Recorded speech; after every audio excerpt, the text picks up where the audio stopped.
자, 오늘 주신 본문의 말씀 가지고 인구조사를 멈추고 한 영혼을 품으라. 인구조사를 멈추고 한 영혼을 품으라. 이 말씀은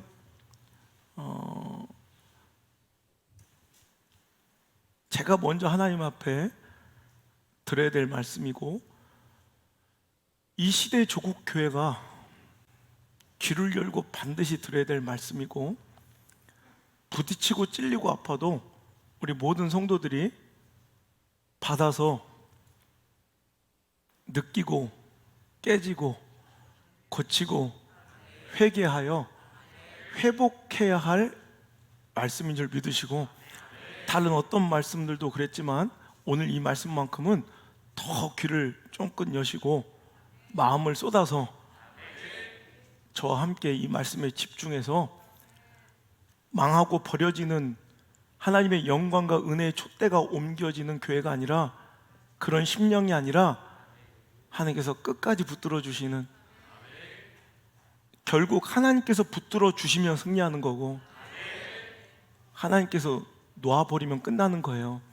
우리 하나님께서 끝까지 손 붙들어 주시고 함께 하시는 그런 믿음의 공동체로 세워지기를 소망하는 간절한 마음으로 이 예배에 임하시기를 주의 이름으로 축원합니다. 인구조사 얘기예요. 다윗의 인생의 정권의 후반부에 가장 큰 치명적인 오점이죠. 그 인생에 다윗의 왕조 왕권에 큰 국가적 재난과 위기가 3번 있었는데 다 범죄함과 연결되죠. 첫 번째는 압살롬, 자기 아들의 반역에 여러분 얼마나 큰 상처와 아픔을 경험하게 됩니까? 그것은 우리아의 아내 바스에바를 범하였던 죄에 대한 결과, 15장에 기록되어 있고요. 또 우리가 얼마 전에 보았던 21장에 3년간의 기근을 우리가 보았습니다. 그것은 본인의 죄는 아닐지라도 전 정권 사울 왕의 신뢰와 하나님 간의 이 약속의 관계의 문제예요. 기브온 지파를 그들이 학살함으로 인해서 하나님께서 민족과 나라에게 주신 어쩌면 연대 책임의 징벌이었다면, 오늘 이것이 바로 여호와께서 다시 이스라엘을 향하여 진노하셨다. 그러니까 다시 이제 다윗의 왕조에게 주신 하나님의 3번째 이제 징벌인데, 이스라엘이 무언가 하나님께 대하여 이전과 다른 이런 하나님의 진노를 품을 만한 범죄함 속에 있어서 그들을 치시려고 하나님은 다윗을 격동시키사 이스라엘과 유다의 인구를 조사하게 하셨대요. 그 인구 조사의 교만함의 결과로 이제 그는 3가지 징벌을 선택하게 되죠. 뭐예요? 13절 읽어보세요. 시작. 가시 다윗에게 이르되 아뢰어 이르되 왕이 땅에 7년 기근이 있을 것이냐, 왕이 원수에게 3달 동안 쫓길 것이냐, 왕의 땅에 사흘 동안 전염병이 있을 것이냐의 문제예요. 3가지 문제예요. 다윗은 사람한테 지친 거야. 압살롬한테, 자기 아들한테 반역당해서 쫓기는 것도, 또 왕이 되기까지 꽃다운 청춘을 사울한테 쫓긴 것도 지겨워. 그거 싫고 7년 너무 긴 것 같아. 그러니까 아싸라게 3일에 끝내자. 3일 동안 전염병. 근데 엄청난 결과를 가져오게 됐죠. 7만 명이 죽어요. 자, 그렇다면 오늘 우리가 읽은 이 본문의 말씀은요, 굉장히 성경 구절 가운데 난해한 성경 구절, 해석하기 어려운 성경 구절 중에 하나로 이렇게 지목되는 그런 부분이에요. 왜 하나님은 다윗을 격동시켜서 인구조사를 하게 만들어 놓으시고 그를 그토록 아프게 하시냐라는 거예요. 하나님이 시켜놓고 왜 벌을 주시냐라는 거죠. 근데 여러분, 이거 잘 이해하셔야 돼요. 오늘 동일한 평행봉서 우리 역대상 21장 1절의 말씀을 보면, 자, 한번 읽어볼게요. 시작. 사탄이 일어나 이스라엘을 대적하고 다윗을 충동하여 이스라엘을 계수하게 하니라. 자, 오늘 여기서 말씀을 잘 보셔야 돼요. 그러니까 하나님이 다윗을 막 인구조사하게 꼬드기고 격동시킨 것이 아니라 실은 사탄의 유혹과 사탄의 마음이 그에게 틈탐을 그냥 방조하신 거예요. 왜? 이스라엘을 오늘도 징벌하기 위해서. 신앙적이고 영적인 잘못이 있을 때 여러분 이거예요. 제가 목회를 하기 전에는 참 이 성경 구절 읽을 때 난해했는데 목회를 하고 나서는 이것이 너무너무 잘 이해가 돼요. 이상하게 이해가. 왜냐하면 하나님께서 이렇게 억울한 사람들처럼 보이는 사람도 있어요. 예를 들어 가룟 유다, 이 말씀을 해석할 때 항상 나오는 사람이에요. 가룟 유다, 그는 가룟 유다가 배반하여 예수님을 팔아야 예수님의 공생의 완성인 십자가에, 그러니까 피 흘리심의 사건으로 온 인류를 구원하신 하나님의 계획과 섭리가 완성되는 것 아니냐. 그래, 가룟 유다는 엄한 피해자가 아닌가. 하나님의 그 역사와 섭리, 구원의 섭리와 역사를 위하여 가룟 유다가 희생양인 것처럼 생각될 수도 있어요. 근데 이게 아니라 이미 가룟 유다의 마음에는 예수님의 그 공생의 사역과 온 인류를 구원하시는 하나님의 그 섭리의 사역을 반대하고 마음에 들지 않는 불만의 마음이 이 마음에 가득했던 거예요. 그러니까 예수님께서는 가룟 유다로 하여금 회개할 수 있는 기회를 여러 번 주세요. 찔리게 하신다고. 그런데 사탄은 먹잇감이 있으면 반드시 그 먹잇감을 여러분 사로잡아 먹게 마련이에요. 바다에서 피냄새가 나면 상어가 몰려들듯이 오늘도 내 마음에 이런 하나님과 반대되고 충돌하는 마음들이 있을 때 하나님께서 이제 그 인생을 진노하시고 징벌하실 때 하나님은 이제 그 사탄의 유혹을 방조하시는 거예요. 내버려 두심이지 하나님이 그를 템테이션, 유혹하고 꼬시는 게 아니라는 거죠. 무슨 말씀인지 이해가 되세요? 가룟 유다의 마음에는 사탄이 거하고 임할 만한 마음의 더러움의 생각들, 인간의 육적 욕망들, 인간적 정욕들이 가득한 거예요. 그러니까 몇 번의 기회를 주어도 그가 사탄이 틈탈 마음을 버리지 않을 때 사탄이 그를 이용한 것뿐이지 가룟 유다가 예수님을 팔지 않으면 그 구속의 역사가 일어나지 않는 것이 아니라는 거죠. 여러분, 출애굽 당시에 애굽의 바로도 그럼 똑같은 거예요. 출애굽서를 읽어보면 하나님께서 그 바로의 마음을 완악하게 하셨다. 완악하게. 이 얘기가 수도 없이 기록되어 있어요. 그럼 왜 하나님께서 바로의 마음을 완강하게 만드시고 완악하게, 간악하게 만들어 놓으신 다음에 그를 수장시켜 죽이시냐 이거예요. 아니요, 그 마음은 이미 하나님을 적대시하고 자기가 태양신이라 생각하며 하나님을 무시하는 그 마음이 있었는 거로 하나님께서는 그 마음의 완악함을 내버려 두시는 거예요. 사울이 그렇죠. 사울은 처음에는 겸손해 하나님의 은혜를 받을 만한 마음의 밭이었어요. 근데 하나님께서 주시는 말씀마다 인본주의로 해석하고 인간적, 상황적, 정황적, 감정적, 관계적, 확률적 이런 가능성으로 모든 걸 판단해버려. 여러분, 우리도 이 마음이 있다면 이제 하나님께서 진노와 징벌로 사탄의 여러분의 마음과 우리 안에 임할 것을 내버려 두실 수도 있다는 거예요. 그랬더니 사무엘상 16장 14절에 그에게 임하여 있었던 여호와의 영은 떠나가고 하나님이 부리시는 악신이 그에게 들어왔대요. 그러니까 어떻게 보면 그 문자로만 해석해 보면 사울은 피해자처럼 꼭 인지가 돼요. 하나님께서 시키신 악신이 들어와서 그를 막 다윗에게 창을 던지게 만들고 그 악한 길로 걸어가게 만든 것처럼 보이지만 이미 그 마음이 그렇게 그 악한 영에게, 사탄에게 사로잡힐 수 있는 먹잇감이 되어 있었더라는 거예요. 그러니까 마음을 지키셔야 돼요. 생명의 근원 여기서 나는 거예요. 이사야서 6장에도 마찬가지예요.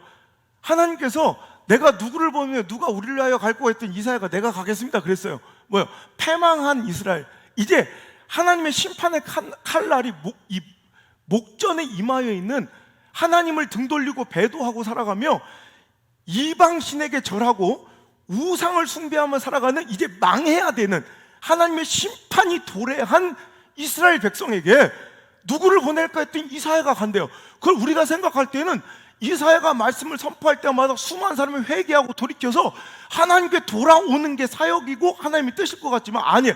하나님은 오히려 그들의 귀가 막히게 하고 눈을 어둡게 하고 그들이 마음을 돌이켜 돌아올까 걱정하신대요. 오히려 왜? 그들은 이미 선을 넘은 거예요. 하나님께서 그들은 징벌과 진노의 필요성을 느끼실 때 내버려 두세요. 여러분, 목회하다 보면 그럴 때가 있어요. 하나님께서 악한 뜻과 하나님의 말씀과 거듭치고 충돌하는 사람들을 자꾸 이렇게 마음에 거북하게 만드시고 말씀으로 자꾸 깨실 때가 있어요. 근데 그 말씀이 딱 걷어질 때가 두 가지가 있어요. 하나는 돌아와서 회복되든가.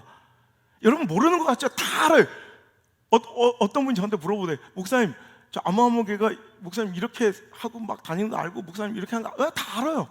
다 보여요. 가만히 있어도. 그런데 그것을 막 하나님께서 막 지적하시고 말씀 중에 깨트리시려는 시도가 내가 느껴져요. 참 개인적으로 아무 감정도 없고 솔직히 말하고 관심도 없어요. 그런 부분에. 어떤 사람은 교제, 어떤 사람은 관계, 어떤 사람은 감정, 어떤 사람은 교만, 어떤 사람은 탐욕, 이것을 말씀으로 자꾸 깨세요. 근데 어느 순간 갑자기 그걸 내버려 두실 때가 있어요. 회복하여 돌아왔거나 아니면 하나님께서 이제 징벌을 계획하신 거예요. 그럼 그때 마귀가, 사탄이 그들의 마음을 강탈하도록 그냥 내버려 두시는 거예요. 이런 이 불행한 일 당하지 않길 바랍니다. 그 전에 여호와께 돌아와야 돼요. 하여튼 간에 정확하게 구체적인 죄의 명목은 오늘도 적시되어 있지 않지만 이스라엘은 하나님의 진노를 살 만한 어떤 영적인 범죄를 저질렀고, 이에 다윗의 마음도 그들과 더불어 함께 오늘도 징벌을 받을 만한 교만함이 그 마음에 차서 하나님은 역대상 21장 1절의 말씀처럼 사탄이 그의 마음을 충동하도록 그냥 내버려 두신 거예요. 그러므로 인하여 그의 교만은 인구조사를 시작하게 만들었고 그것으로 인해 엄청난 파멸과 아픔을 겪게 됐다라는 것이 오늘 말씀이에요. 자, 회복에 관련된 말씀을 일전에 한번 설교한 적이 있으니까 오늘 이 말씀만 갖고 말씀을 전하도록 할게요. 자, 보세요. 다윗은 이제 이것으로 인해 제가 잘못했던 걸 깨달아요. 자, 그런데 오늘 왜 그가 인구조사를 한 것이 이렇게 자기 마음에도 하고 나서 찔리고 하나님 마음도 불편하게 했을까? 인구조사는 뭐예요? 사람, 인구 센서스, 그냥 사람 몇 명인지 조사하는 거예요. 별거 아닌 것 같잖아. 근데 여기서 인구조사라면 당시의 인구조사는 두 가지 의미예요. 하나는 뭐냐면 인구를 싹 다 조사하면 뭐가 많이 거치겠어요? 세금을 거치는데 유용한, 그러니까 나라를 잘 경영하는데 필수적인 요소고, 또 하나는 뭐예요? 그 사람 숫자가 곧 군사력이에요. 그러니까 오늘도 그 인구조사의 내용을 보니까 칼을 들고 당장 싸울 만한 용사가 몇 명? 이스라엘의 80만 명, 유다만 50만 명. 출애굽할 당시보다 2배나 늘은 거예요. 물론 강대국이 된 거죠. 강력한 지위를 누리고 있는 거예요. 자, 이게 오늘도 여러분, 우리 안의 인구조사는 언제, 교회 안의 인구조사는 오늘도 일어나고 있고요. 언제 일어날 수 있느냐? 의지의 대상이 변경되거나 영광의 대상이 변경되면 일어나는 현상이 인구조사예요. 자, 다윗이 하나님만 의지했을 때는 인구조사가 필요 없어요. 그는 사무엘상 17장에 45절부터 47절까지 이렇게 외쳤던 자예요. 그 무시무시한 골리앗 앞에서도 너는 칼과 창과 단창으로 내게 나오거니와 나는 만군의 여호와의 이름, 곧 네가 지금 모욕하고 있는 이스라엘 군대, 이스라엘 하나님의 이름으로 내게 나아갈 것이다. 오늘 하나님께서는 너를 내 손에 넘길 것이다. 그러니 내가 네 목을 베어버리고 블레셋 군대의 시체를 땅에 들추니까 공중에 새들에게 주어 온 땅으로 하여금, 지금 하나님을 알지 못하고 비방하고 하나님을 조롱하는 그 이방 민족 족속들에게 하나님이 이스라엘의 살아계심을, 하나님이 이스라엘 중에 계심을 알게 하겠고, 중요한 건 이거예요. 여호와의 구원하심이 칼과 창과 단창에 있지 아니함을, 칼과 창에 있지 아니함을 이 무리들에게, 믿음 없어 벌벌 떨고 있는 하나님의 백성들에게 알게 하겠다.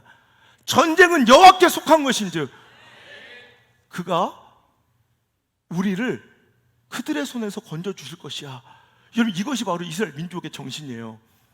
출애굽할 당시부터, 아니 아브라함까지 거슬러서 그 민족의 태동이었던 창세기 12장 아브라함부터 거슬러서 지금까지 다윗에 이르기까지, 여러분, 이스라엘 민족이 자기의 힘과 능력과 지식과 관계와 정치력과 군사력으로 살아온 적이 있었냐는 거예요. 아니라는 거예요. 전쟁은, 인생의 성패는, 민족의 명운은 야훼 하나님께 걸려 있는 것이지. 야, 우리 인생의 성패는 여호와 하나님께 달려 있는 것이지. 언제 우리가 칼로 이겼냐? 우리가 창과 단청으로 승리한 적이 언제 있었더냐 이거예요. 이게 누구의 정신? 이스라엘의 정신이며 다윗의 인생의 DNA예요. 근데 항상 이런 마음으로 살았다고. 내 인생의 성패는 누구 것이다? 누구에게 달려있다? 오직 여호와 하나님. 그랬던 그가 의지하는 대상이 바뀌어가는 거예요. 누구로? 자기 자신과 관계로. 와, 이거 봐라. 여러분, 오늘도 거듭 말씀드리지만 이 인구조사의 이 망함의 이야기는 다윗의 인생의 거의 마지막 후반기에 있었던 일이에요.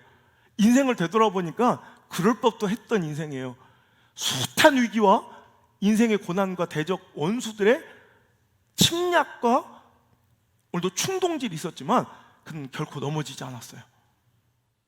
여러분, 기가 막힌 인생에 오뚜기 같은 인생. 여러분, 이 수많은 위기와 고난의 탈출, 이것은 정말 하나님의 큰 은혜입니다. 근데 이것이 잘못되면, 여러분, 제가 그럴 수 있죠. 개척부터 지금까지 수많은 위기와 아픔과 어려움과 대적의 충돌이 있었을 때마다 기가 막히게 그 위기의 구렁텅이에, 사망의 음침한 골짜기에서 건져져서 언제나 푸른 초장이고 그 결론은 쉴만한 물가더라 이거예요.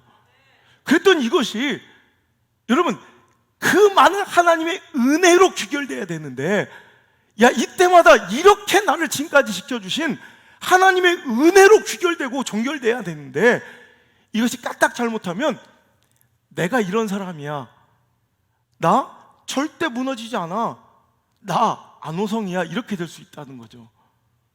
저는 요즘에 이 말씀 굉장히 많이 묵상해요. 이건 여러분한테 가르치고 똑바로 사세요가 아니라 제가 하나님께 받으며 오늘도 제 심장에 각인시키고 새긴 말씀이에요. 이럴 때 잘해야 돼요. 삼류 인생은요, 넘어져도 정신을 못 차려요.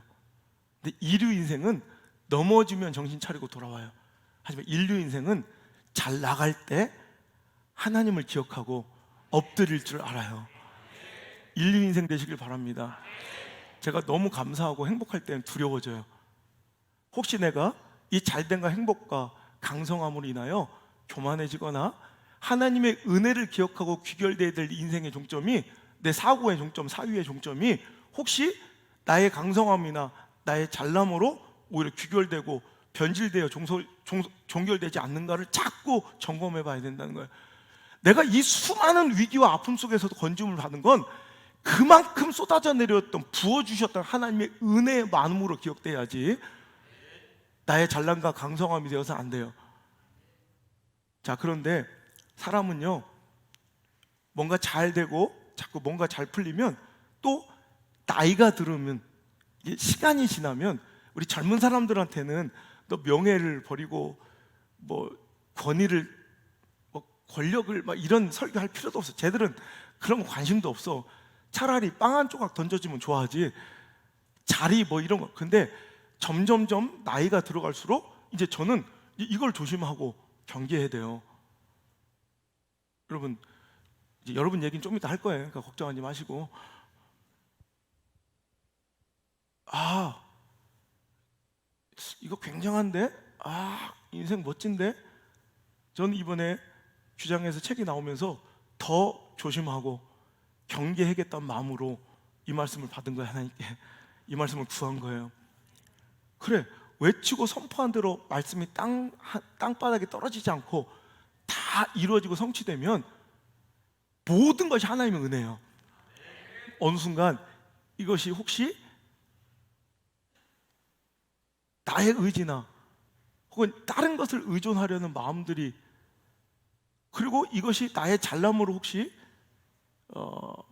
변질되어 내 안의 마음으로 굳어지지 않을까를 조심하고 경계해야 된다는 하나님의 사인일 줄 믿습니다. 오늘 우리 교회가요, 모든 영광을 하나님께만 돌리고 하나님만 의지했던 개척의 정신에서 여러분 흐트러지지 말고, 다윗의 인생이 딱 우리 교회 개척 같아요. 하나님 아니면 안 돼. 마치 애기처럼, 다윗의 인생 보세요. 맨날 애기처럼 울부짖으며 하나님께 지금 당장 나가서 전쟁을 해야 되는 상황 속에서도 아니요, 하나님께만 기도해요. 하나님 나 해도 돼요? 안 해? 하나님 나 이거 가요 마요? 아니, 자기 자식이 잡혀갔으면 당연히 가야지. 전쟁 당연히 나가야 되는 A인 길도 하나님께 묻고 쫓아가요. 애기같이 아빠 없으면, 엄마 없으면 아무것도 못하는 어린 나이가 같은, 전적으로 엄마만 의지하는 갓난 신생아 같이 하나님만 의지했던 자 다윗이 이제 의지할 것이 많아지는 거예요. 강대국을 이루고, 여러분 자기 용사들이 많아지면 이제 꽤 든든하고, 여러분 한국 교회가 지금 꼭 들어야 될 말씀이고 우리 교회가 들어야 될 말씀이에요. 이 정도면 하나님의 영광이 떠나가고 하나님의 역사가, 성령의 임재가 없어도 충분히 당분간은 인적 구성으로도 충분하게 용사 같은 일 잘하는 용맹한 이런 일꾼들과 시스템과 프로그램으로도, 웅장한 교회 건물로도 충분히 여러분 유지가 되는 이런 지경에 처할 때가 있다는 거예요. 여러분 이것이 작금의 우리 교회들의 모습은 아닌지를 여러분 심각하게 우리는 가슴을 치며 통회하며 이 말씀을 받아야 될 줄 믿습니다. 우리 인구조사들이 이런 거예요. 하나님 의지하지 않고 웅장한 건물을 의존하고 좋은 입지 조건을 선호하고. 그죠? 교회는 자리가 아니에요. 종교부지, 대단지 아파트 입주의 내정지, 이런 데를 따라가서 부흥하는 게 아니라 관계와 사람을 의지하고 시스템과 프로그램을 의지하고 박사와 스펙, 학위를 의존하고, 여러분 교인 숫자가 더 관심 있고, 만나면 물어보는 것이 예산이 얼마인지가 궁금한, 여러분 이 인구조사를 당장 멈춰야 합니다. 하나님의 관심사는 교회 건물 사이즈, 몇 명 모여있는지, 몇 사람 앉아있는지, 교회 예산이 얼마인지가 아니라 당신은 지금 한 영혼에 얼마나 집중하고 있으며, 이 말씀으로 인해 죽어가던 영혼이 오늘도 돌아와, 한 번도 교회 다니지 않았던 사람들이 말씀 듣고 돌아와, 설교가 박사학위를 어디서 받았는지가 중요한 것이 아니라 이 말씀 듣고 한 걸음에 달려와 오늘도 예수님을 구주로 영접하고 구원받은 그 한 영혼이 오늘도 이 자리에 있는지, 우리 교회여야만 하는, 안호성 목사여야만 하는, 여러분이어야만 하는, 여러분에게 우리에게 맡기신 그 영혼에 우리가 관심을 쏟고 그 영혼이 이 자리에 나와 예배하고 있는지, 이것이 하나님의 관심사지 다른 것이 하나님의 관심사가 아닐진데, 어느 순간 우리가 다윗처럼 오만해져서 이제 하나님 대신 다른 것을 의존하고 다른 것을 의존하기 시작하면 이제 하나님께만 향하였던 영광이 다른 곳으로 이제 여러분 돌려지기 시작해요. 여러분 절대로 이런 구역질 나는 모습이 우리 교회 모습 아니기를 바라고요. 안호성 목사의 모습 아닐 수 있도록 여러분 기도해 주시기를 간절히 바랍니다. 왜 이렇게 다윗이 되었을까? 그에게 주신 풍성한 축복과 강대국의 지위도 그렇겠지만, 내가 말씀을 읽어보면서 왜 이렇게 다윗의 영성이 이렇게 무뎌졌을까를 생각해 봤어요. 아니 여기 보면 다윗의 마음이 격동돼 인구조사를 하게 하니까 2절 말씀 시작. 이에 왕이 그 곁에 있는 군사령관 요압에게 이르되 너는 이스라엘 모든 지파 가운데로 다니며 이제 단에서부터 브엘세바까지 인구를 조사하여 백성의 수를 내게 보고하라 하니, 3절 요압이 왕께 아뢰되 이 백성이 얼마든지 왕의 하나님 여호와께서 100배나 더하게 하사 내 주 왕의 눈으로 보게 하시기를 원하나이다. 그런데 내 주 왕은 어찌하여 이런 일을 기뻐하시니까 하되. 여러분 요압도 이것이 죄인 줄 알아요. 요압도 그 마음에 불손함이 있는 걸, 그냥 순수하게 인구조사가 아닌 것을 요압이 얼마나 간사한 자입니까? 자기 임의대로, 감정대로, 관계대로, 때로는 왕도 속이고 자기 임의대로, 그러니까 충성스러워 보이는 앞에서는 실은 그 마음에 우명함이 있는 간사한 자 요압이에요. 이런 요압도 아는 일을 왜 다윗은 이렇게 무뎌져서 이 후반부에 이런 범죄함을, 가장 수치스러운 모욕당할 이런 일을 저지르게 되었을까? 바로 전장을 한번 보니까요, 전장에 그는 막 하나님을 높이며 인생의 말년에 하나님의 영광이었음을, 이 모든 것이 하나님의 은혜였음을 고백하는 노래를 불러요. 자, 그러더니 8절부터 한번 읽어볼게요. 8절, 다윗의 용사들의 이야기가 나오는데요. 시작. 다윗의 용사들의 이름은 이러하니라. 다그몬 사람 요셉바 사바갓이라고도 하고 에센 사람 아디노라고도 하는 자가 군 지휘관의 두목이라. 800명을 쳐 죽였더라. 그 다음은 아우아 사람 도대의 아들 엘르아살이니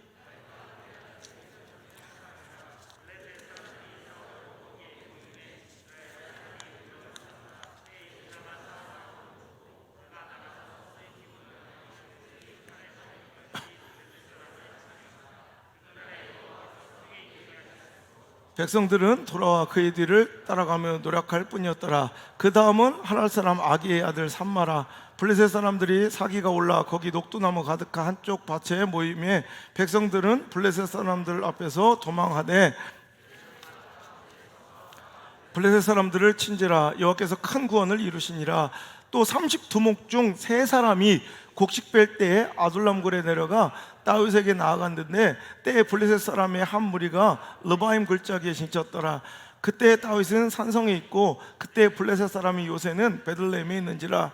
다윗이 소원하여 이르되 베들레헴 성문 곁 우물물을 누가 내게 마시게 할까 하매 세 용사가 블레셋 사람의 진영을 돌파하고 지나가서 베들레헴 성문 곁 우물물을 길어가지고 다윗에게로 왔으나 다윗이 마시기를 기뻐하지 아니하고 그 물을 여호와께 부어드리며 이르되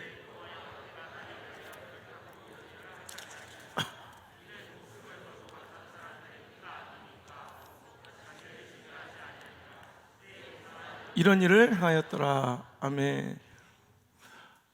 참 그 곁에는 좋은 사람들이 많았어요. 정말 부러울 정도로, 리더로서는 부러울 정도로 참 멋진 인물들이 많았어요. 용사들이, 우리 기뻐하는 용사들이.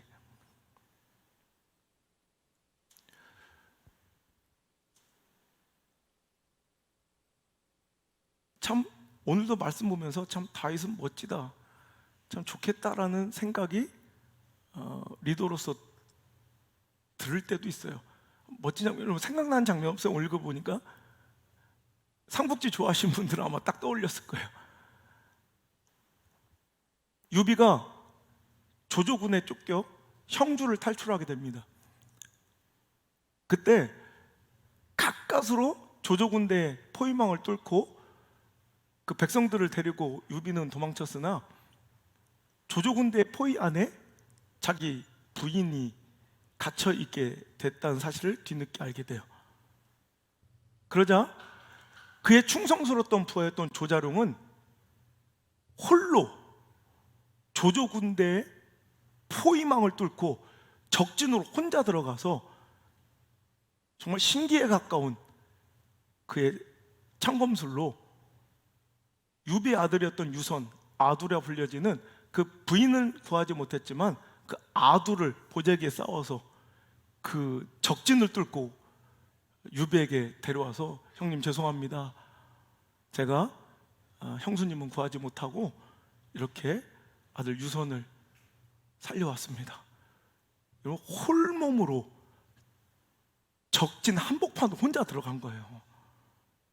그래서 그 아들 유선을 데려오자 유비가 그 보자기에 쌓여있는 아두, 자기 아들을 땅바닥에 집어 던져요. 내가 이놈 때문에 명장 하나를 잃을 뻔하였구나 하면서 오히려 울더라는 거죠. 거기서 파생된 사자성어 간뇌 도지 뭐냐, 간과 뇌가 으깨어져 땅바닥에 칠해질 만큼 간뇌 도지, 땅을 막 뿌려 흩어서 땅을 칠할 만큼 간과 뇌가 으깨어질 정도로 충성한다라는 조자룡의 충성심에 관련된 고사가 여기서 나오는 거죠. 멋지죠. 세상의 전쟁은 뭐 이래도 돼요. 그런데 오늘 딱 다윗이 그래요. 지금 블레셋 군대에 쫓겨 예루살렘 성 밖에 있는데 그 성 안에 우물물이 너무 먹고 싶은 거야. 그때 세 용사가 그 얘기를 혼잣말을 듣고 적진으로 그 세 용사가 뛰쳐들어가 물 한 바가지를 떠오더라는 거죠. 그랬더니 그걸 여호와께 부어드리면 내가 내 장수를 잃을 뻔했다고. 이것은 내 장수들의 피 아닙니까? 하면서 인간적으로 굉장히 멋진 장면이고, 이런 일이 있으면 오히려 굉장히 돈독해져서 여러분 죽고 못 사는 사이가 될 거예요. 여러분 좋아요. 그런데 저는 요즘에 그런 생각해요.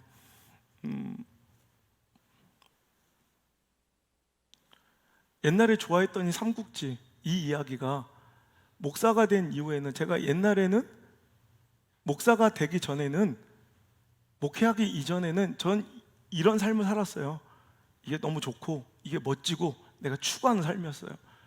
근데 목회자는 어느 정도 선에서 또 멈출 줄도 알아야 돼. 간내도지의 충성심으로 똘똘 뭉쳐 하나가 돼요. 인간적으로 너무너무 좋아 보이니 이제는 다윗이 하나님보다 사람을 더 의지하고 싶은 마음이 생기지 않았는가. 저는 강국회 여러분에게 부탁드립니다. 선을 넘지 말아야 합니다. 사람이 도드라져 보이는 교회가 아니라 오직 부족한 종을 통해 하나님의 영광이 더 집중되고, 여러분 목사의 사람이 되지 말고, 많은 목사들이 교회를 경영하려면, 잘 이끌어가려면 내 사람을 많이 세워야 돼. 저는 여러분 제발 내 사람 되지 마십시오. 여러분 내 사람 되지 마시고 하나님의 용사 되십시오. 물론 이것의 긍정적인 면을 전혀 간과하는 게 아니에요. 이런 기드온을 따르던 용사들도 여호와를 위하라, 그리고 기드온을 위하라 하고, 여러분 여호와를 향한 충성심이 그의 종에게 귀결되는 것, 그를 존경하고 경외하는 것, 이거 자체가 나쁘다는 것이 아니에요. 가치 중립적인 것이죠. 근데 이것이 지나치다 보면 다윗의 인구조사처럼 잘못된 꼴물견이 교회 안에 벌어져서 어느 순간 교회가 커지고 사람들이 듬직해지면 목사가 대기업 회장처럼 굴며 대기업 사장 코스프레를 하고 앉아 있는 거야. 이건 꼴불견이죠. 주의 종은 그냥 종놈은 종인 거예요. 아멘 하셔야 합니다. 종놈은 종인 거예요. 존귀한 종도 없고 큰 종, 작은 종도 없고 종놈은 그냥 종인 거예요. 근데 건물이, 센서스 해보니 건물이 웅장하고 출석성도가 몇 명 이상이면 어느 순간부터 하나님만 의존하고 그 영광 하나님께 돌렸던 사람들이 그 영광을 다른 곳으로 집중시켜 다른 곳에서 받아 누리고 있더라는 거죠.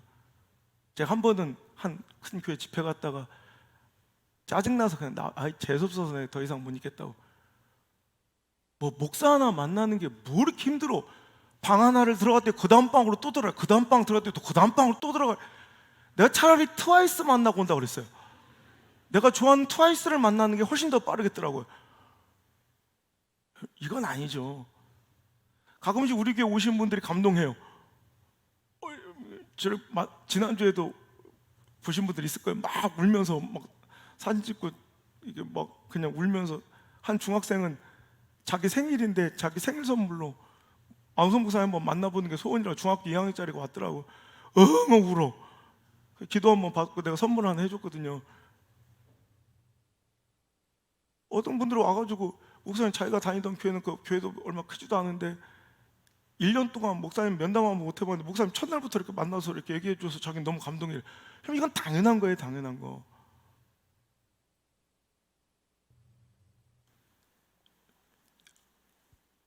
항상 그래서 말씀을 대언하고 그 말씀의 궤를 짊어지고 가는 종은 그 상거가 그 회중들과 거리가 2,000규빗을 떼야 돼요. 그 선을 넘지 마시고 인간적으로 내 사람 되지 마시고, 여러분 이게 주의 종으로서 여러분 이거 굉장히 하기 힘든 설교예요. 오히려 이걸 종용한다고 그냥 뭐 됐으니까 하여튼 하나님 뜨시고 뭐고 내 사람 되어주고 우리 교회만 지켜, 아니에요. 여기 은혜가 없고 여기 하나님 영광을 엮거나 다른 교회 가셔야 돼요.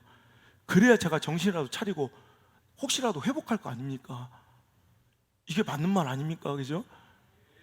교회가 너무 바벨탑처럼 쌓아 올려지고 그 영광을 대신 받는 사람들이 생겨진다면 이거 뭔가 잘못돼도 심각하게 잘못되고 있는 자꾸의 이 세태가 마치 인구조사 중인 한국교회 같아요.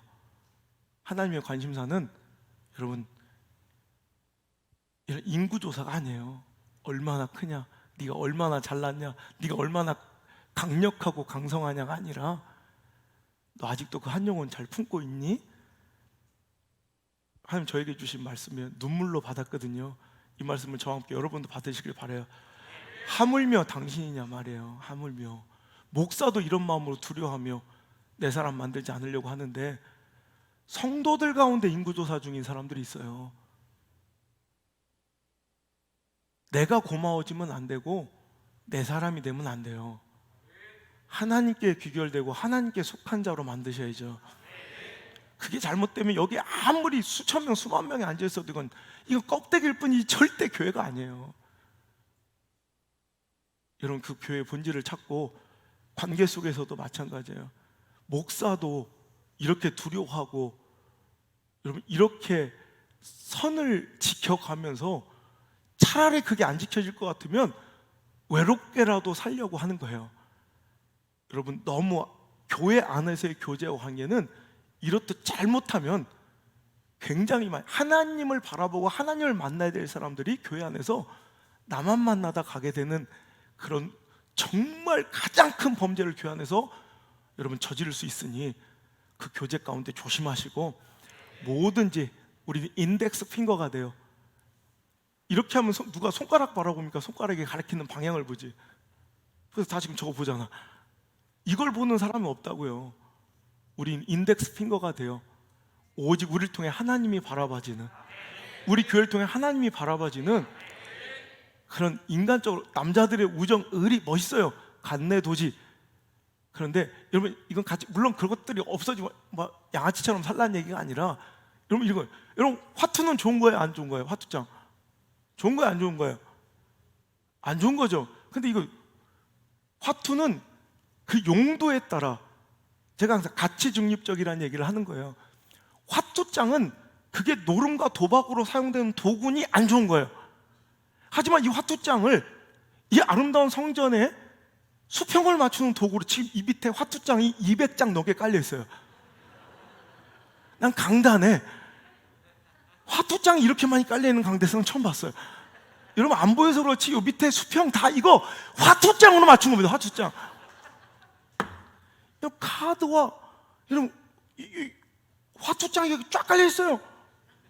그렇다면 이 화투장은 좋은 겁니까? 나쁜 겁니까? 좋은 거지. 보세요. 가치 중립적인 거예요. 충성. 이게 선을 넘어 하나님보다 더 앞서거나 혹은 목사로 하여금 당신을 더 의지하게 만들면 이건 나쁜 거예요. 그런데 화투장처럼 하나님께 더 주의 종이 당신의 말씀 마음껏 사자처럼 외치고 야 내가 어떻게 진짜 사람 다 떠나가도 이렇게 이 하나님의 말씀을 지지해 준 저분들이 내가 산으로 가서 비닐하우스를 쳐도 내가 시대에 선포해야 될 여러분 그럴 수도 있어요. 여러분 이 교회 건물 이 아늑한 공간 뺏길 수도 있어요. 없어질 수도 있어요.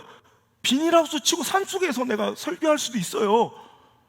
여러분 그래도 저분들은 그래도 나 마음껏 설교할 수 있도록 밥은 먹여주겠다 이런 자신감을 줘서 말씀을 마음껏 선포할 수 있겠다면 이것도 좋은 거예요. 죄송합니다. 충성을 화투장에 자꾸 비교해서 미안한데 이렇게 가치 중립적인 걸 극단적으로 설명하기 위해서 그래요. 이렇게 악한 도구로 한 사람과 인생을 패가망신시킬 수도, 한 주의 종과 목회자를 패가망신시킬 수도 있는 것이 당신의 충성이요, 또 사자처럼 시대를 표하며 사자우를 토해내고 시대를 꾸짖고 살릴 수 있게 하는 것도 당신의 충성일 수 있다면, 좋은 충성, 선한 충성으로만 잘 사용될 수 있기를 주의 이름으로 축복합니다. 다윗을 하나님께서 왜 선택하셨을까라는 거예요. 여러분, 성경은 예수님께서 말씀하신 것처럼 성경에서 구원을 얻는다고 생각하지 말고, 이 성경, 그때 예수님께서 말씀하신 성경은 구약성서죠. 특히 모세오경. 근데 구약 성경은 그냥 모든 성경이 다 끝은 우리 바이블 아카데미 배웠죠. 처음 시작할 때 성경 이렇게 끝에 딱 또 다시 확산되기 시작하죠. 곧 딱 만난 교차점이 뭐예요? 예수님이에요. 구약 성경은 무조건 다 예수님으로 모든 시선이 집중되어 있어요. 그러니까 우리는 구약 성경을 보면서 누구를 찾아야 돼요? 누구를 바라봐야 돼요? 누가 생각나야 돼요? 오직 예수님이 생각나야 돼요. 자, 다윗의 정신, 다윗을 하나님께서 그를 뽑아 선택하여 이스라엘 왕으로 세우신 이유가 뭐냐? 그의 정신이에요. 사무엘상 17장 다시 한번 보면, 자 34절 35절 자 읽겠습니다. 시작. 다윗이 사울에게 말하되 주의 종이 아버지 양을 지킬 때 사자나 곰이 와서 새끼를 물어가면 내가 따라가서 그것을 치고 그 입에서 새끼를 건져내었고, 그것이 일어나 나를 해하고자 하면 내가 그 수염을 잡고 그것을 쳐 죽였나이다. 여러분 보세요. 오늘 그가 하는 이 고백을 들어보세요. 아버지 집에 양을 지키는 자기는 어린 목동인데, 가끔씩 그 수많은 양떼들 가운데 하찮은 새끼 양 하나를 사자나 곰이, 뭐 저기 여우 새끼나 살쾡이 정도면 몰라, 그런데 아주 형편없고 아주 초라한, 재산 가치로는 그렇게 별로 큰 가치가 아닌 새끼 양을, 살쾡이나 뭐 저기 오소리 정도가 아니라 뭐예요? 사자나 곰, 가장 데미지가 리스크가 큰 사자나 곰이 물어가요. 이 극적인 대비를 잘 보셔야 돼. 엄청난 걸 잃어야 되는데 작아 보여. 그런데도 그 새끼 양 한 마리를 그냥 뒀다 안 뒀다? 절대로 그냥 두지 않고 끝까지 쫓아가.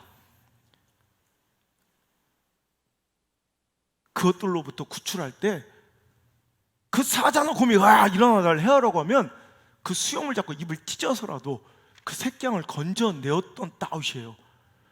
그 모습 보니, 야, 내 이스라엘 민족과 백성을 맡겨도 되겠구나 하신 하나님의 신임을 샀던 거죠. 그래서 그를 양을 기르는 우리에서 건져서 이스라엘 왕으로 삼으시고 민족을 다스리게 하신 거예요. 여기서 꼭 생각나는 분이 계시죠? 바로 다윗의 표상이 예수님이란 걸 우리는 이 성경 말씀 가운데 읽으셔야 돼요.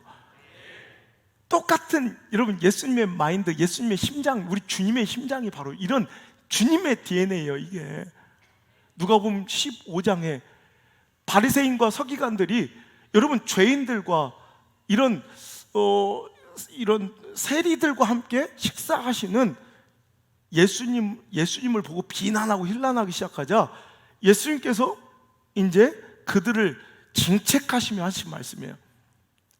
세 가지 비유를 시작하실 때, 첫 번째, 잃어버린 한 마리 양의 비유, 두 번째, 잃어버린 한 드라크마의 비유, 세 번째, 탕자의 비유.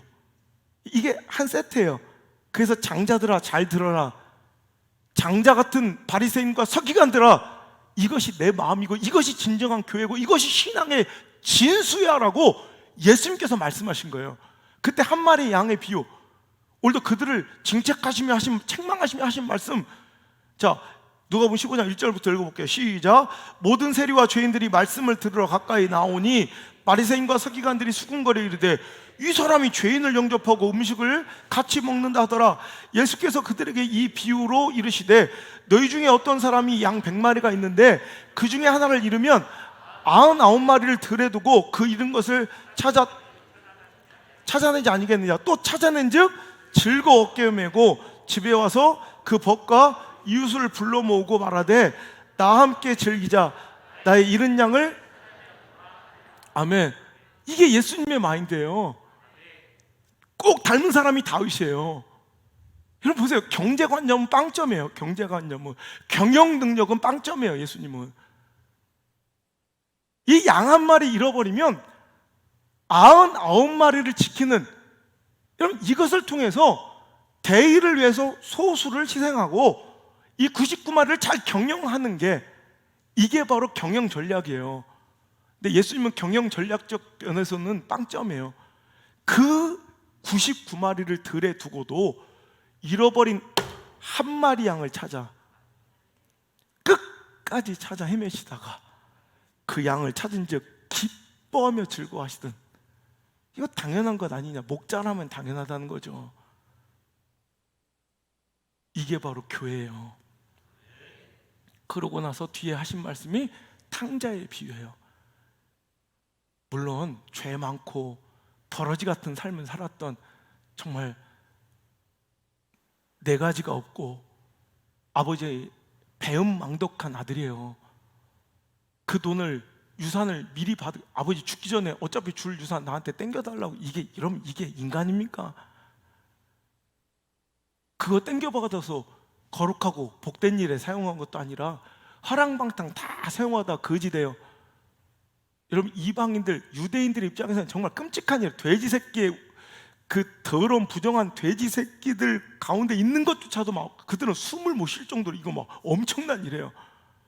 근데 그 돼지들이 먹는 쥐염 열매도 먹을 것도 없어 아버지한테 돌아왔던, 자기는 아들이라 이제 일컬음 받을 자격도 없고 종놈 중에 하나로 살기를 자청했던 그 아들을 품으시고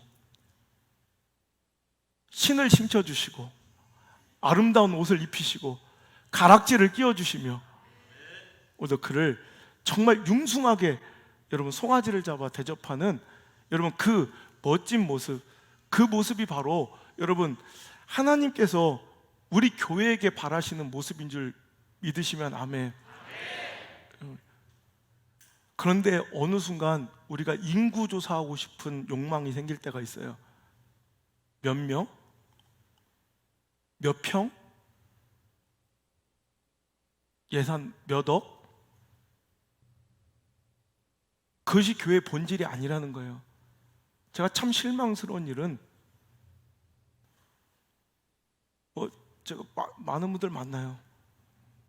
도대체 그 시골 교회는 어떤 마음과 예배 정신과 영혼을 향한 어떤 마음이 있길래 그 말씀에 한 번도 교회 다녀보지 않았던 사람들이 몰려와서 은혜를 받고 예수님을 영접합니까? 여러분 이게 뭘 한두 명 있는 얘기가 아니잖아요. 그죠? 전국에 여러분 얼마나 많은 이런, 그러면 그 말씀, 거기에 임하신 하나님의 영광, 또 그 영혼을 향한 이 마음 쏟음과 이런 이 교회의 이 정신, 본질, 이것에 대해서 물어보는 분들이 한 분도 없어요. 그 몇 명 뭐예요? 몇 평이에요? 몇 억이에요? 어떤 때는 막 구역질이 나요. 한 번도 누가 저한테 그런 본질적인 질문을 해본 적이 없어요. 그리고 그것을 기준으로 해서 박사학위도 없어요 미국에서? 제가 열등감 때문에 이런 거 절대 아니에요. 나는 그거 없어. 하나님이 왜 우리 교회를 사용하시고 쓰시는지, 왜 안홍목사를 사용하고 쓰시는지, 왜 우리 교회에 이 예배 가운데 은혜를 주셔서 처음 나오신 분들도 이렇게 눈물 흘리며 예배를 드리는지, 도대체 그 예배 정신은 무엇인지, 이 교회가 향한 그 한 영혼에 대한 관심은 얼마나 큰지, 이것에 대해서 궁금해 줬으면 좋겠는데, 다른 것을 기준으로 오히려 얕잡아 보거나 우습게 볼 때들도 있더라는 거예요. 우리 자녀들이 어떻게 예배를 드리는지 난 이걸 소개하고 싶거든요.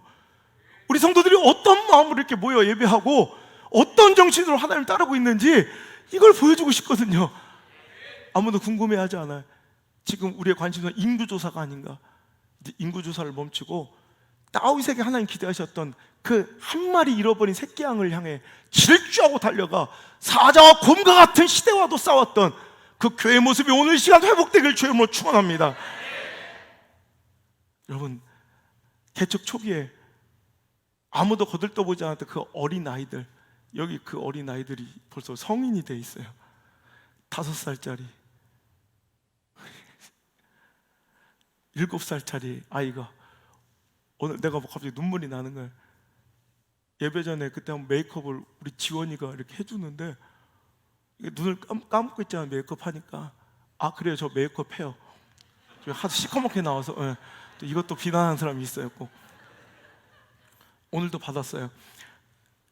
하도 요즘에 축구를 해가지고 얼굴이 새까매져가지고 방송국에서도 이제 안 하면 안 된다고 그래서 해요. 근데 하는데 눈을 감았다 딱 깜짝 놀랐어. 내 기억엔 5살짜리 그 꼬맹이가 내 앞에서 나를 메이크업을 해주고 있는 거야. 근데 내가 야, 너 5살짜리 지원이 아니었더냐. 눈물이 막 나는 거야. 또 7살짜리 너 2살짜리 재혁이가 아니었더냐. 눈물이 나는 거예요. 그렇게 전도하려고 어머니 안녕하세요 인사하고 막 신발 신을 시간도 없어서 막 맨발로 달려나가도 팍 고개를 돌리고 부렁 차를 몰고 왔던 최영미가 아니냐. 여러분 그 어린 아이들, 알코올 중독자들, 다문화 가정들 오히려 그들이 약자처럼 생각되지만 얼마나 많은 상처와 제가 사기를 당했는지 몰라요. 속은 게 아니에요. 믿어준 거지. 수도 없이 믿어주고 자기 엄마 수술한다면 자기 아빠 수술한다고 내가 그 나라까지 가서 확인할 수 있어요. 우리 아이들 병원도 못 데려가고 우리 아이들 기저귀도 못 사주면서 우리 아이들 100일잔치 돌잔치 사진도 한 장 못 찍어주면서 그들을 도와준 거예요. 필요성 떨어지면 언제 그냥 다 등 돌리는 그 수백 명의 가정 불화와 가정 폭력에 시달렸던 사람들, 뭐 수많은 아픔과 어려움 있는 사람들을 끝까지 포기하지 않고 한 영혼 한 영혼 섬겼더니 하나님께서 주신 맡겨주신 영혼들이고 맡겨주신 권위고 맡겨주신 영향력이고 허락해주신 오늘의 은혜인 줄, 오늘 우리가 누리는 이 예배인 줄 믿습니다. 그거 잃지 말아야죠. 그죠? 제가 얼마 전에요 호텔에서 집회하다가 이제 호텔에서 이제 밤에 새벽에 이제 책을 막 아직도 완성하지 못했을 때라 원고 쓰다가 내가 펑펑 울었어요. 그때 한 프로그램에서 의사가 한 명이 인터뷰를 하는데 내가 막 진짜 정신없이 막 울었어요. 밤 새벽에 진짜 1시간 넘게 울었던 것 같아. 내가 여기 얘기하신 분 그날 내가 얘기하는 사람도 있는데 와, 그 의사 선생님의 얘기가 너무 막 내 마음을 울린 거야. 흉부외과 의사 선생님인데 여러분 다른 의사 선생님들 내가 무시하는 건 아니고 솔직히 뭐 이빨이 좀 아파도 죽진 않잖아요. 피부과 좀 여드름 났다고 죽지는 않잖아요. 오줌이 좀 안 나온다고. 하여튼 그런데 흉부외과는 당장 죽고 사는 문제예요.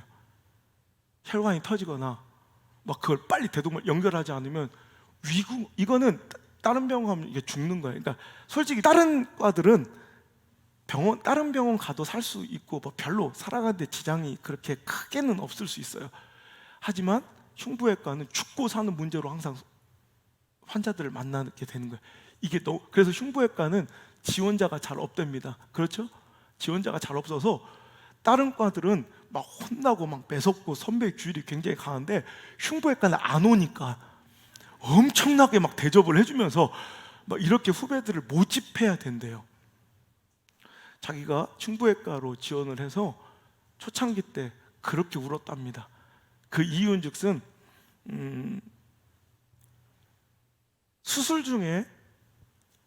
자기가 집도 중에 죽는 일명 테이블 데스라고 해요. 테이블 데스. 수술 중에 죽는 환자가 3% 정도 된대요. 1년 동안 자기가 수술할 수 있는 인원이 거의 400명 정도 된대요. 그러면 1년이면 400명 정도를 살리고 대략적으로 보면 10명 남짓이 죽는 거예요. 그거를 감당을 못 하겠더래. 그 슬픔을. 그러면서 자책하는 거예요. 나 같은 놈 만나지 말고 좀 더 능숙하고 경륜 있는 귀한 선배 의사 선생님들을 만났으면 이 사람 살지 않았을까? 내가 이 사람 죽인 건 아닐까? 이런 마음에 그렇게 울면서 아직도 그 환자들이 기억이 나고 그 환자 보호자들이 아직도 그 사망 소식을 전할 때 그 눈빛이 아직도 기억나서 너무 힘들다는 거예요.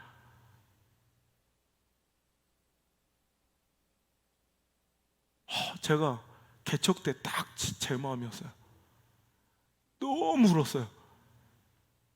진짜 열심히 섬기고 한 영혼 품는데 다 좋은 결과 있는 거 아니죠. 엎어지고 자빠질 때마다 나 같은 놈 아니고 진짜 목사님, 진짜 좋은 목사님 만나셨으면 저 가정 저렇게 되지 않고 좀 회복되지 않았을까? 어떤 때는 이 교회 내가 떠나는 것이 우리 성도들에게, 나는 큰 교회 안 가는 게 나는 내 자긍심이라고 생각하는데 그런 게 아니라 오히려 이 교회를 떠나서 저 영혼들을 더 좋은 목사님께 맡기는 것이 이게 복이 아닐까를 생각하면서 얼마나 울었는지 몰라요. 근데 그분이 그래도 이제 20년, 저랑 개척이랑 그분 수술 첫 집도랑 거의 비슷하더라고요. 제가 17년, 18년 이렇게 해오면서 이제는 자기 당신을 용서한대요. 지금도 똑같이 400여 명을 수술하면 1년 중에 10명 정도가 죽는데요. 근데 내가 이 환자한테 최선을 다했음을 그렇게 인정하고 이제는 나가서 그 보호자들을 위로할 수 있는 용기가 생겼대요. 제가 그 얘기를 듣는데 목회자의 마음과 너무너무 똑같아서 제가 너무너무 울었어요. 만약에 그때 자기가 그만뒀으면, 그것이 두렵고 자괴감과 자책감이 느껴져서 그만뒀으면 지금 20여 년 가까이 살릴 수 있었던 432, 그죠? 그 수가 12,000명입니까? 예, 그 수많은 생명들을 잃을 수도 있었다는 거죠. 그래서 제가 그 인터뷰를 보면서 한 분 한 분 우리 성도들을 기억하고 떠올리면서 얼마나 울었는지 몰라요. 그래서 그 정신을 잃지 말자. 그 한 영혼을 품고 저렇게 슬퍼하며 그 영적 실패를 그렇게 아파하는 이 마음 절대 잃어버리지 말자. 어떤 분이 그러대요. 얼마 전에 한 집사님, 목사님, 저런 사람 한 사람 때문에 목사님 이렇게 우십니까? 제가 이 얘기를 해줬어요. 아무개 집사,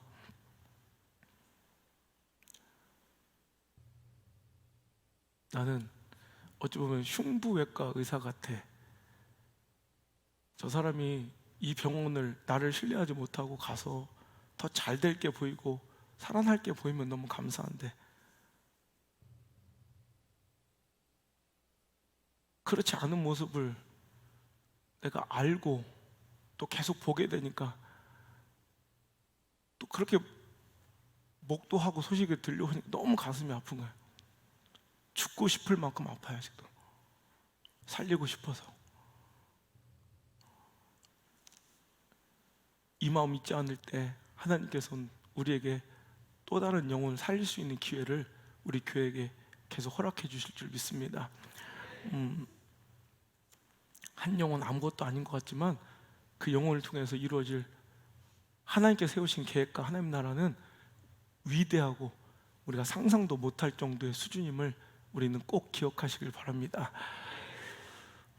내가 우리 민족과 나라에게 호소했죠. 절대 한국교회 긍정적인 모습, 특히 초기 우리 나라의 세워짐에 있어서 그 한국 기독교의 공을 잊어버리지 말아달라고, 망각하지 말아달라고.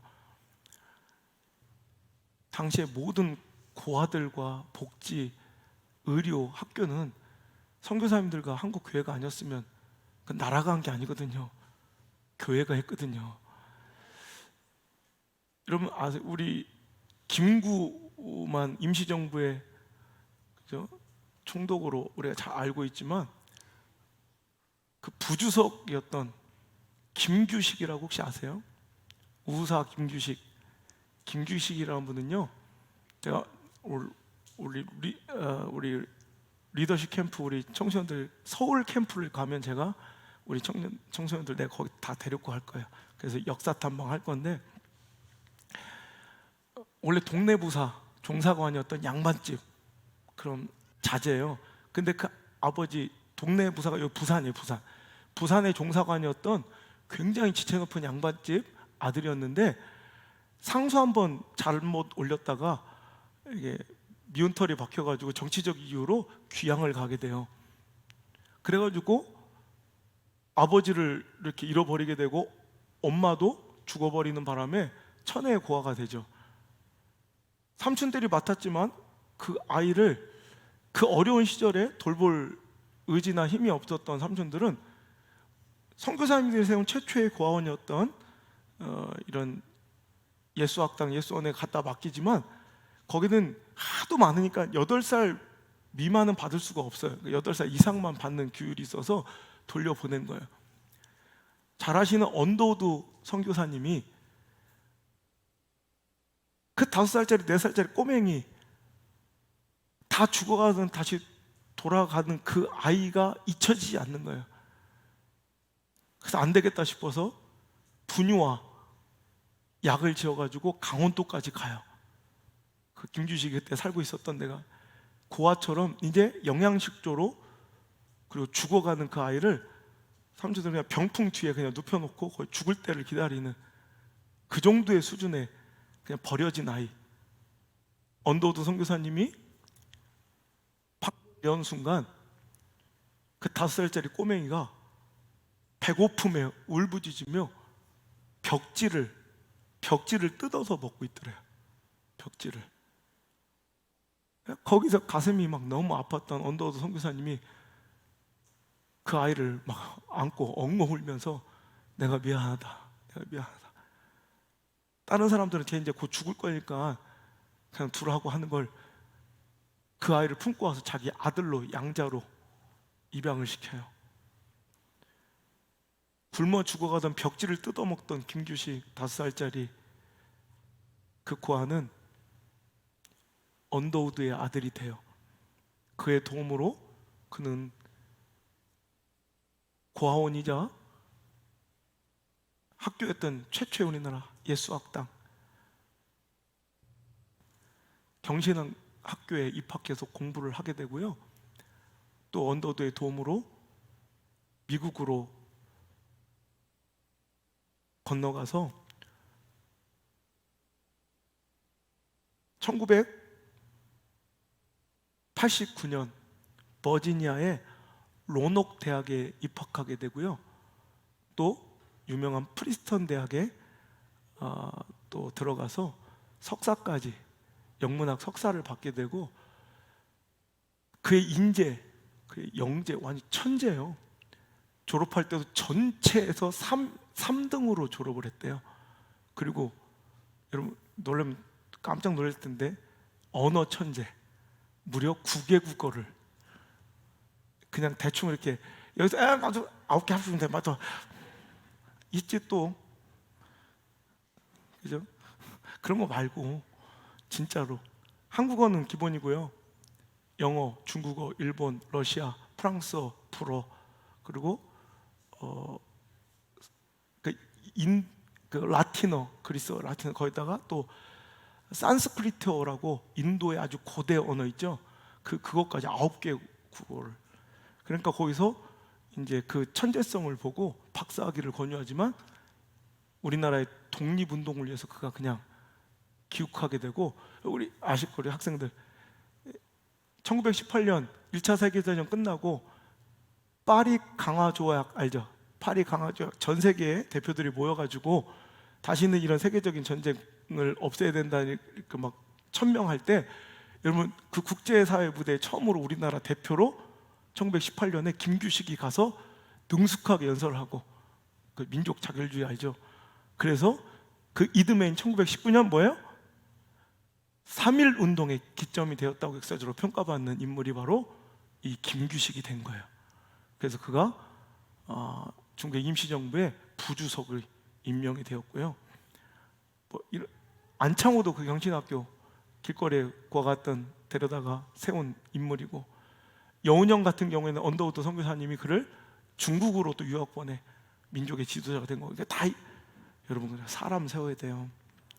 한 영혼 잘 기르고 한 영혼을 품는, 한 영혼에 관심이 있는 목사가 되고 교회가 되고 성도가 돼야 아름다운 거지, 껍데기 인구조사에 집착하는 이런 추악하고 여러분 천박한 그런 부흥을 꿈꾸지 말고, 한 영혼에 대한 그 사랑과 열정이 식지 않는 진짜 부흥, 이 멋진 부흥이 우리 것 될 수 있기를 주의 이름으로 축복합니다. 그래서 개척 때부터 우리 교회는 사람을 세우는 선교를 했어요. 눈에 보이는 껍데기 건물은 없지만 그 돈으로 아무것도 자긍심을 가지고 자랑할 만한 흔적은 남지 않지만, 아무도 모르는데도 우리 교회 이름도 드러내지 않고 안우성 목사 이름도 모르는 사람들에게 일부러 하나님만 고마워하도록 간절히 기도하고 엎드린 기도 학생들에게 장학금을 지급하고, 우리 물맷돌 선교회도 지금도 거의 대부분 그렇게 진행돼요. 그래서 사람들 세워, 그분들이 사람이 온양수목교가 고맙거나 안우성 목사가 고마운 것이 아니라 하나님만 두려워할 줄 아는, 야, 끝까지 내가 하나님께 기도하면 진짜 하나님이 이루시는구나, 그걸 강력히 체험한 지도자가 되어서 지금도 전 세계 각지에서 목사님, 선교사님이 되어가지고 강력한 영적 부흥운동을 펼치고 계시다는 거야. 멋지지 않습니까? 여러분, 능숙한 합리적인 경영인이 아니라 우리 한 마리 양을 위해서라면 99마리를 내려놓고 그 양을 찾으러 가는 바보 같은 예수님의 제자가 되길 바랍니다. 그 작은 새끼양에 포기하지 못해서 사자와 곰이라는 엄청난 리스크와 대면했던 다윗과 같은 그런 용맹한, 세상 사람들하고 볼 때는 바보라고 불려지는, 경영에는 능숙하지 않지만 이 본질이 살아있는 그런 교회로 계속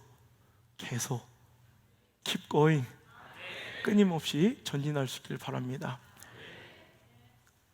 인구조사 이제 그만 멈추시고, 우리 한국교회고 우리 온양수 목교와 미디어성 선교와 우리 또 안소 목사는 이제 하나님만 다시 의지하고 모든 영광 하나님께 영광 돌리며 한 영혼을 품는 그런 교회와 목회와 신앙생활로 다시 한번 더 정교하고 아름답게 빚어질 수 있기를 주의 이름으로 축복합니다.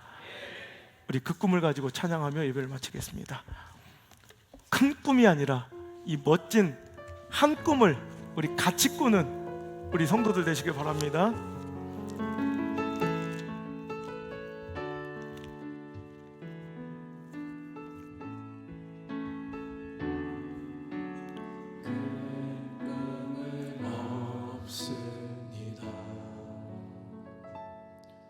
눈물로 뿌린 씨앗들 세상을 뒤덮지 않아도 여전히 충분합니다.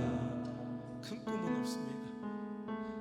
큰 꿈은 없습니다.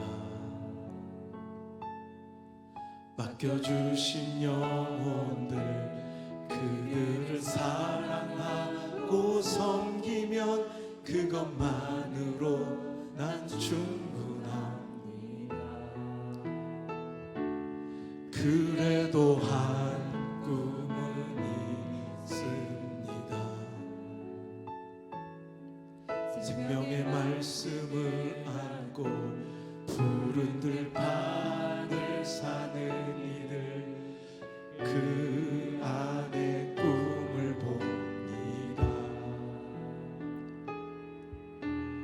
한 꿈은 있습니다.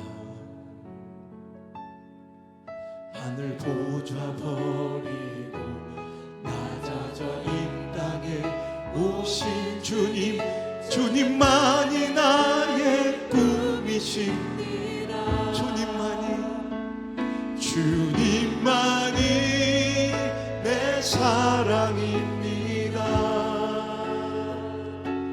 세상을 내려놓고 엎드리오니 그런 나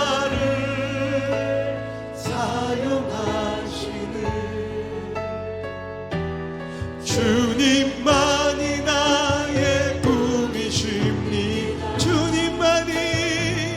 주님만이 내 사랑입니다. 세상을 내려놓고 엎드리오니 그런 나를 사용하시는 주님만이 나의 꿈이십니다. 큰 꿈은 없습니다.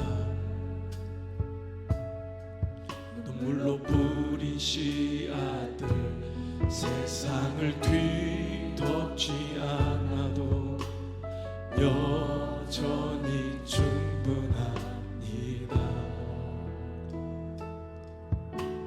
큰 꿈은 없습니다.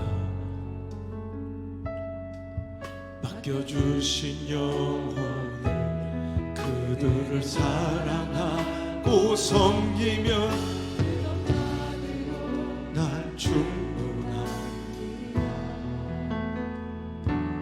그래도 잊지 말아야 될 그 꿈입니다. 생명의 말씀을 안고 푸른 들판을 사는 이들 그 안에 꿈을 봅니다. 한 꿈은 있습니다. 하늘 보자 버리고 낮아져 이 땅에 오신 주님만이 나의 꿈이십니다. 주님만이 내 사랑입니다. 세상을 내려놓고 엎드리오니 그런 나를 사용하시는 주님만이 나의 꿈이십니다. 주님만이 내 사랑입니다. 세상을 내려놓고 엎드리오니 그런 나를 사용하시는 주님만이 나의 꿈이시. 소리 높여 주님만이 내 사랑입니다. 세상을 내려놓고 엎드리오니 그런 나를 사용하시는 주님만이 나의 꿈이신 주님만이 내 사랑입니다. 세상을 내려놓고 엎드리오니 그런 나를 사용하시는 주님만이 나의 꿈이십니다. 주님만이 내 사랑입니다. 세상을 내려놓고 엎드리오니 그런 나를 사용하시는 주님만이 나의 꿈이신 주님만이 내 사랑입니다. 세상을 내려놓고 엎드리오니 그런 나를 사용하시는 주님만이나 마음에 간절 없나마 다시 한번 주님만이 내 사랑입니다. 이 시간 세상을 내려놓고 엎드리오니 그런 나를 사용하시는 주님만이 나의 꿈이신 다시 한번 주님만이 내 사랑입니다. 세상을 내려놓고 엎드리오니 그런 나를 사용하시는 주님만이 나의 꿈이십니다. 개척하고 내가 하나님께 고백드린 기도가 있어요. 하나님, 그때 어린아이들 몇 명밖에 없었던 예배당 예배 처소에서 제가 나중에 나이가 들어도 교회가 부흥해도 흰머리가 많아지고 권위가 있어져도 그런 거 다 내려놓고 흰머리 백발이 돼도 내가 은퇴할 나이가 돼도 전 청바지 입고 그 자녀들과 어울리며 뛰어놀 수 있는, 강대상에서는 말씀 부르짖고 외칠 때 사자 같지만 내려오면 어린아이들의 친구처럼 살아가는 그런 목사이고 싶어요. 20년 동안은 지켜진 것 같아요. 앞으로 또 한 번 20년도 저와 함께 지켜나갔으면 좋겠어요. 얼마 전에도 한 청년의 인생이 바뀌었어요. 아무 상관없어 보이지만 그 한 시간 한 번의 만남으로, 한 번의 상담으로 인생이 바뀐 사람도 있어요. 대기업 회장님처럼 굴지 않고 여러분 친구처럼 늘 가까이서, 하지만 말씀 선포할 때는 누구도 건들 수 없는 범접할 수 없는 용기와 권능이 있는 사자처럼 살고 싶습니다. 그 꿈을 지지해 주시고 함께 응원해 주시는 아름다운 교회 공동체 되길 바랍니다. 저의 고백입니다. 주님만이 내 사랑입니다. 세상을 내려놓고 엎드리오니 나 같은 걸 사용하시는 주님만이 나의 꿈이십니다. 하나님 감사합니다. 오늘도 헛되이 쌓아왔던 우리의 바벨탑이나 허접한 인구조사를 멈출 수 있는 기회를 허락하여 주시면 감사합니다.